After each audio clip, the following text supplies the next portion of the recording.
A kú ojúmọ́ o. Èyí ni ètò ọ̀run ṣíṣí tí a ti ọwọ́ bàbá wa nínú Olúwa, olùṣọ́ àgùntàn Enoch Adéjàre Adébóyè kọ. Òní ni Ọjọ́bọ̀, ọjọ́ 11 oṣù karùn-ún ọdún 2023.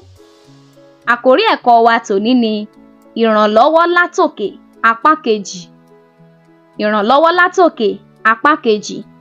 Bíbélì kíkà wa wà nínú ìwé àwọn ọba kejì, orí 5 ẹsẹ̀ 1 sí 14. Àkọ́sórí wa la ó rí nínú ìwé Àìsáyà, orí 41 ẹsẹ̀ 10 tí ó wí pé, ìwọ má bẹ̀rù, nítorí mo wà pẹ̀lú rẹ.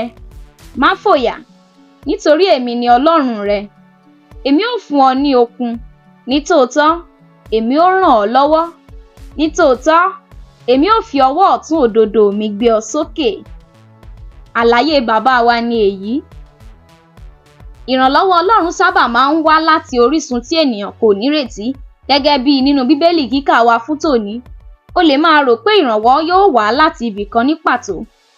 Nígbà náà, yóò wá láti ibi tí ènìyàn kò fi ọkàn sí pátápátá. Ọlọ́run lè rán ìrànlọ́wọ́ sí ọ láti ibikíbi, nítorí òun ló ní ayé àti ẹ̀kún rẹ̀. Orin Dáfídì orí 24 ẹsẹ̀ 1. Bíbélì sọ fún wa nínú Ẹ́kísódù orí 17 ẹsẹ̀ 1 sí 6 pé Ọlọ́run mú omi jáde láti inú àpáta. Èyí tó túmọ̀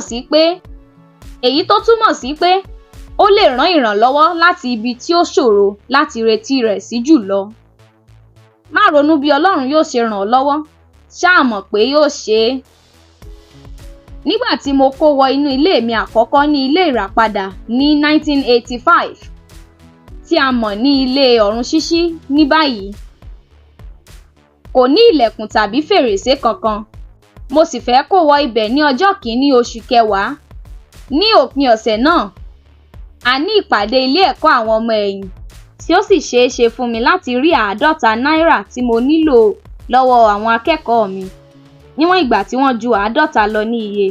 Sí èmi ẹ̀wẹ̀, ìyẹn yóò di pé à ń tọrọ bárà. Nígbà tí Ọlọ́run pè mí sínú iṣẹ́ ìránṣẹ́, ó sọ fún mi pé òun yóò jẹ́ orísun mi.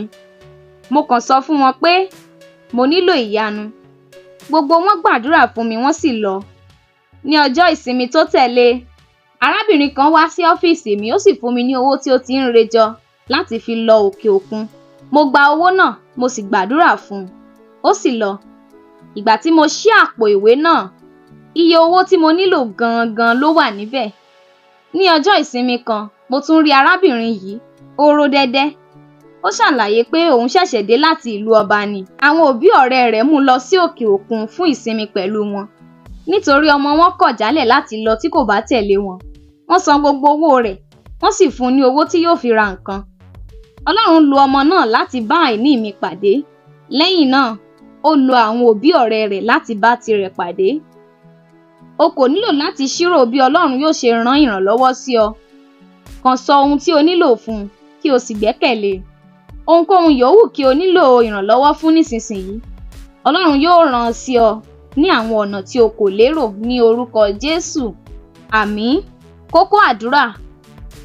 Bàbá, mi ò mọ̀ bí ìwọ yóò ṣe ràn mí lọ́wọ́, ṣùgbọ́n jọ̀wọ́ rán ìrànlọ́wọ́ sí mi, Olúwa. Bàbá, mi ò mọ̀ bí ìwọ yóò ṣe ràn mí lọ́wọ́, ṣùgbọ́n jọ̀wọ́ rán ìrànlọ́wọ́ sí mi, Olúwa. Àmín.